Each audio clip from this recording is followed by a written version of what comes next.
नमस्कार साथियों, हमारे YouTube चैनल में आपका स्वागत है। अपनी तैयारी को एक लेवल अप करने के लिए हमारे चैनल को सब्सक्राइब करें, बेल आइकन ज़रूर प्रेस करें। अच्छा, राष्ट्रपति के पिछले वीडियो में हमने फ़खरुद्दीन अली अहमद जी के बारे में पढ़ा था। अब उनसे आगे हम नीलम संजीव रेड्डी जी से स्टार्ट करते हैं। ठीक है, चलिए। तो इनका जन्म जैसा कि आप देख सकते हैं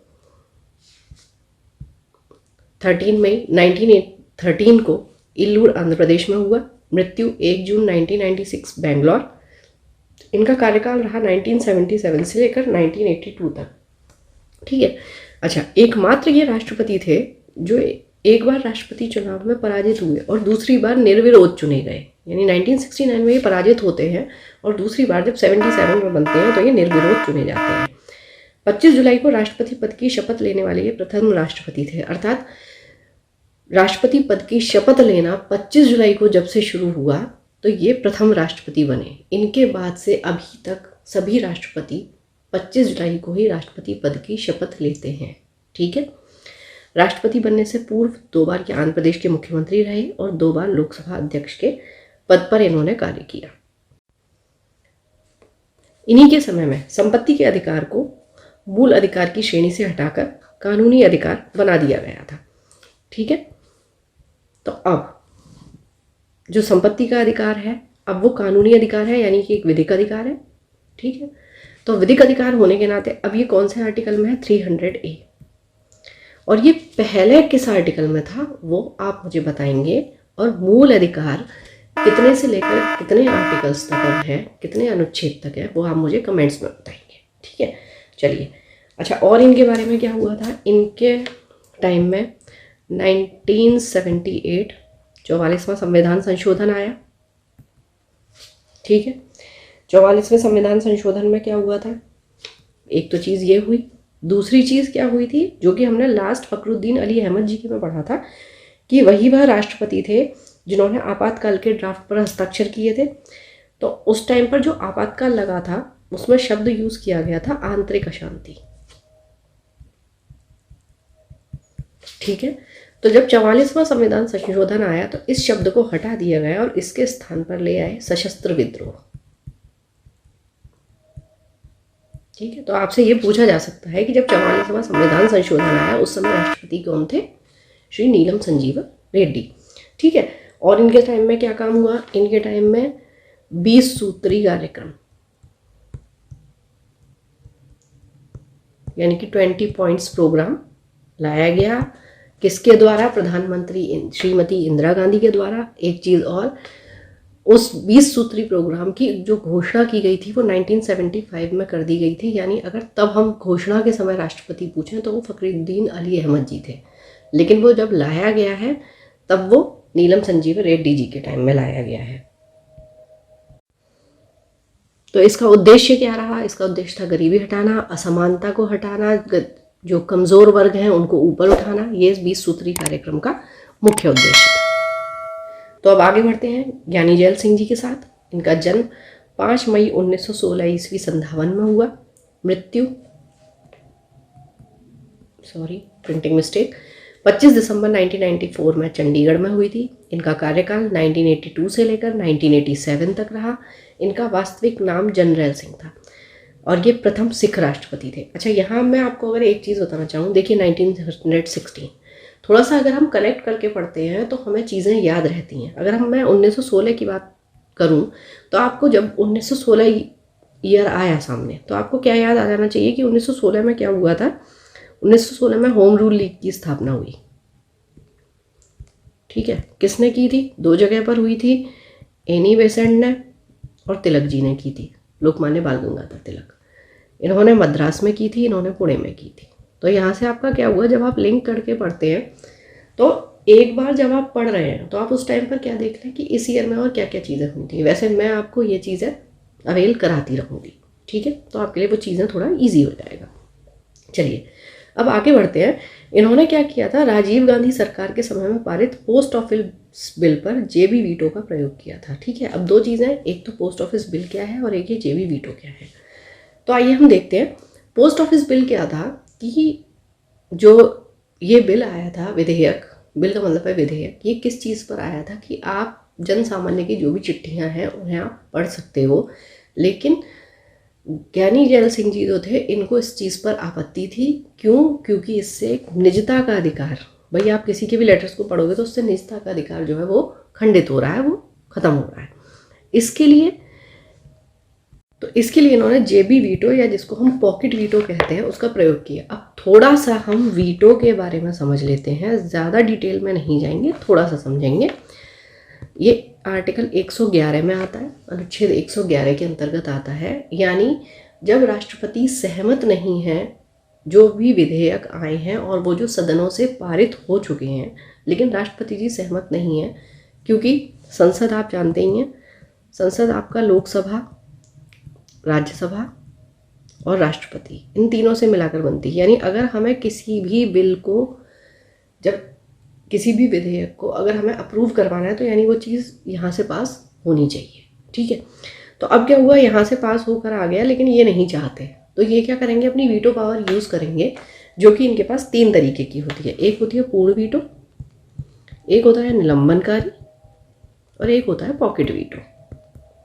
ठीक है, अब पूर्ण वीटो में क्या हुआ कि इन्होंने सीधे सीधे, ये एब्सोल्यूट वीटो है, इसका इस्तेमाल करके इन्होंने क्या किया कि कोई भी बिल आया, कोई भी विधेयक आया, इन्होंने सीधे सीधे कहा कि मेरी स्वीकृति नहीं है और अब ये कानून नहीं बन पाएगा। विधेयक का यूज़ क्या है कि आप कोई भी विधेयक लाए, अगर वो यहाँ तीनों से पास हो जाता है तो फिर वो कानून बन जाता है, यानी कि वो बिल एक्ट में कन्वर्ट हो जाता है।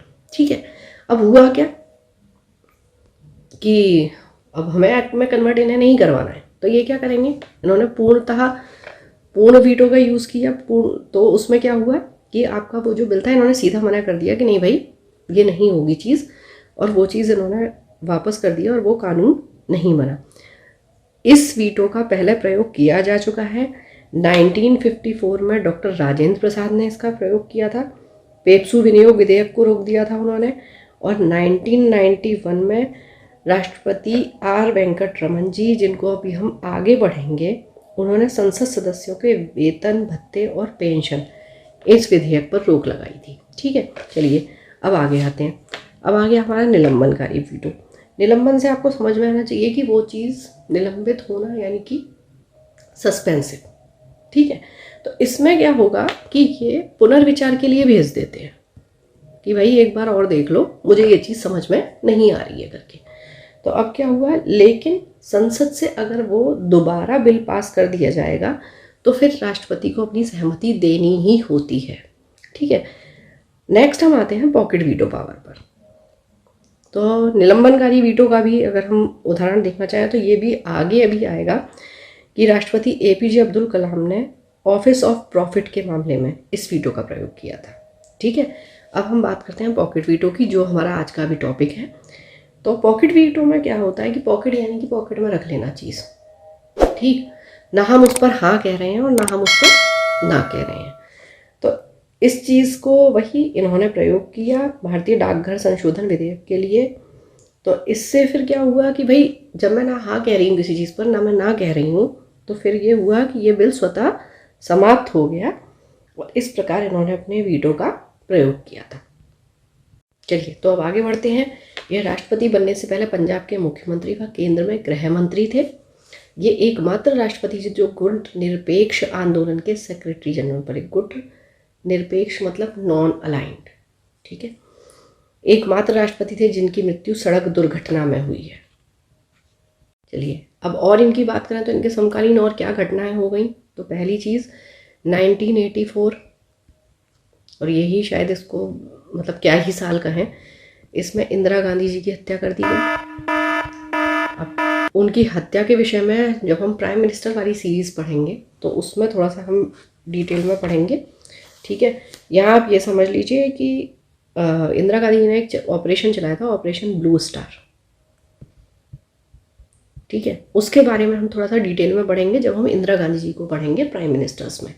ठीक है, उसी के एवज में वहाँ से लोग इनसे खुश नहीं थे। 3 लोग थे, बेअंत सिंह, केहर सिंह और सतवंत सिंह। वो इन्हीं के अंगरक्षक थे और इन्होंने दिल्ली में इनके निवास स्थान पर इन पर गोली मारकर इनकी हत्या कर दी थी। चलिए, और हमारा 1984 में क्या हुआ था, जिसे ब्लैक डे भी कह सकते हैं, कि 1984 में आपकी बहुत बड़ी 3 दिसंबर 1984, अब आपको डेट से याद आ गया होगा, भोपाल गैस त्रासदी, जिसको हम भोपाल गैस ट्रेजेडी के नाम से भी जानते हैं। ठीक है, कैसे हुई थी? मिथाइल आइसोसाइनेट का रिसाव हो गया था।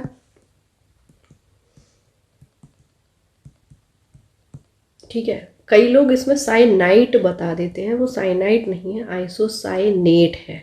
ठीक है, ये चीज़ आप याद रखें, क्योंकि जब भी आपके सामने ऑप्शंस आते हैं तो दोनों चीज़ें होती हैं।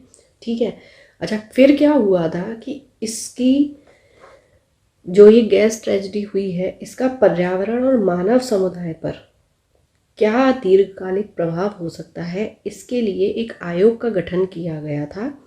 वो था the international medical commission on Bhopal, यानी कि भोपाल अंतर्राष्ट्रीय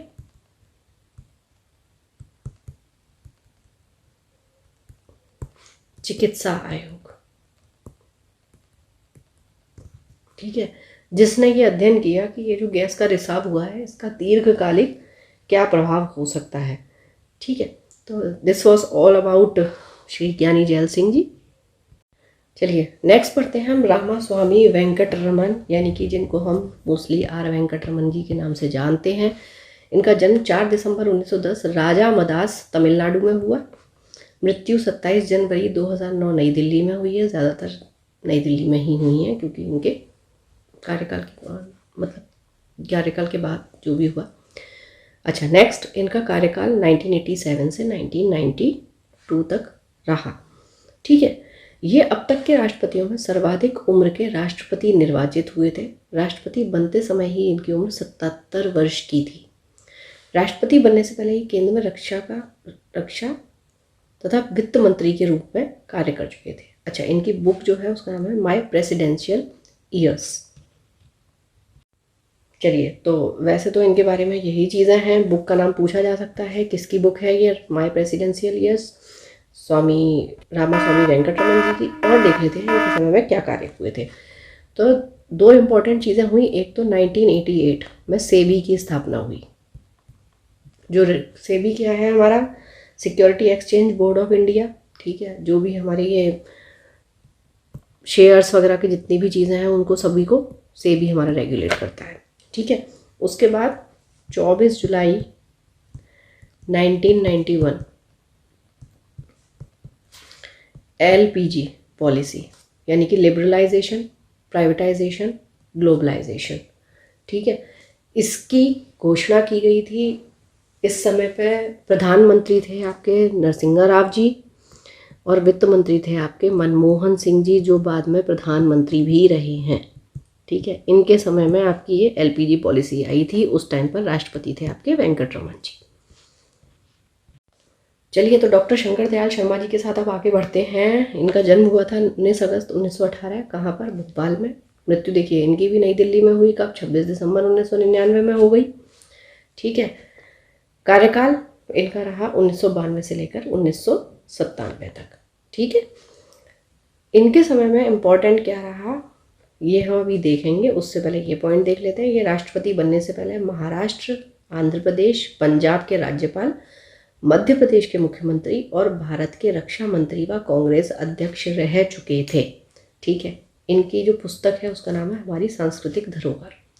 अब चलिए, अब थोड़ा सा पॉलिटी वाले सेक्शन पे आते हैं कि इनके समय में 73वां व 74वां संविधान संशोधन आया। तो पहली चीज़, ये दोनों आपके 1992 में आए दोनों संशोधन। ठीक है, हुआ क्या?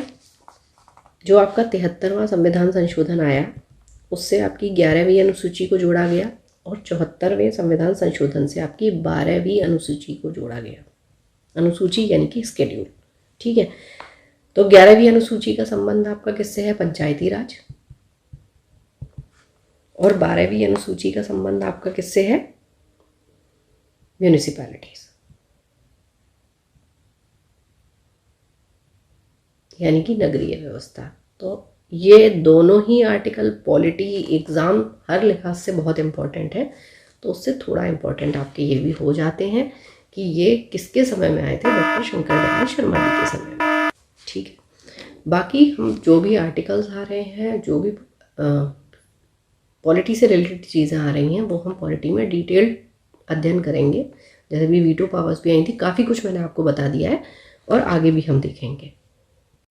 चलिए, तो अब आगे बढ़ते हैं कोचेरिल रामन नारायणन जी के साथ, जिनका नाम है KR नारायणन।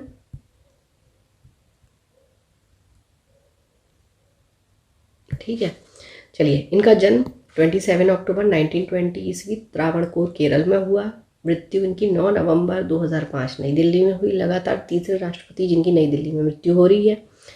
कार्यकाल इनका रहा 1997 से लेकर 2002। तो सीधा हमारे दिमाग में ये आना चाहिए कि यार इस बीच क्या हुआ था। ठीक है, अब आगे बढ़ते हैं। भारत के प्रथम दलित राष्ट्रपति थे, प्रथम राष्ट्रपति जिन्होंने लोकसभा चुनाव में अपने मताधिकार का प्रयोग किया। दूसरी चीज़, इनके समय में ये बहुत इम्पोर्टेंट है, कारगिल युद्ध हुआ था। ठीक है, कारगिल दिवस कब मनाते हैं भाई? 26 जुलाई। यहाँ से ये भी थोड़ा सा ध्यान रख लेते हैं। ठीक है, इनकी पुस्तक है in the name of the people.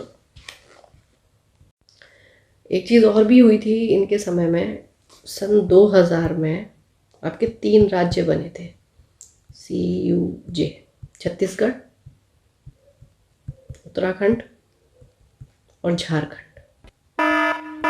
ठीक है, तो अब आप यहाँ से देख पा रहे होंगे कि देखिए 97 से 2002 में हम चल रहे हैं, 99 में कारगिल वॉर हो गया है। ठीक है, 2000 में आपके 3 राज्य बन गए, CUJ, इसको आप ऐसे याद रख सकते हैं। ठीक है, 2001 की बात करेंगे तो 2001 में गुजरात में भूकंप आ गया था। ठीक, तो ऐसे आपको चीज़ें याद रह सकती हैं। अब ये आपको कार्यकाल याद है, ये आपको तीनों चीज़ें याद हैं, तो आपको सिंपली आपको ज़्यादा कुछ याद रखने की ज़रूरत ही नहीं है कि उस टाइम पर कौन थे कौन नहीं थे। ठीक है, आपको याद ही रहने वाली है, उनका कार्यकाल आपको याद है, तो आपको बहुत ज़्यादा लिंक करने की ज़रूरत नहीं होती चीज़ों को। बाकी आप इस वीडियो को 1-2 बार देखेंगे तो आपको अपने आप चीज़ें रिकॉल होती चली जाएंगी। चलिए, KR नारायणन जी के बारे में एक और मज़ेदार फैक्ट पढ़ लेते हैं या सुन लेते हैं। इनकी जो पत्नी है वो वर्मा, यानी कि अब जो म्यांमार है, वहाँ की मूल निवासी हैं और उनका नाम था माँ टिनटिन, जिनको अब हम उषा नारायण जी के नाम से जानते हैं। श्रीमती उषा नारायणन जी।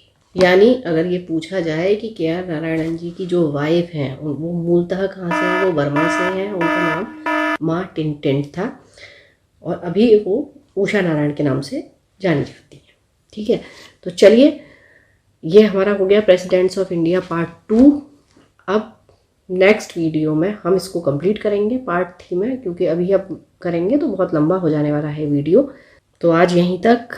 जो भी आपकी क्वेरीज हैं उन्हें आप कमेंट बॉक्स में पूछ सकते हैं और जो मैंने पूछा है उन्हें आप कमेंट बॉक्स में आंसर कर सकते हैं। ठीक है, thank you for watching, keep learning, stay with me, thank you.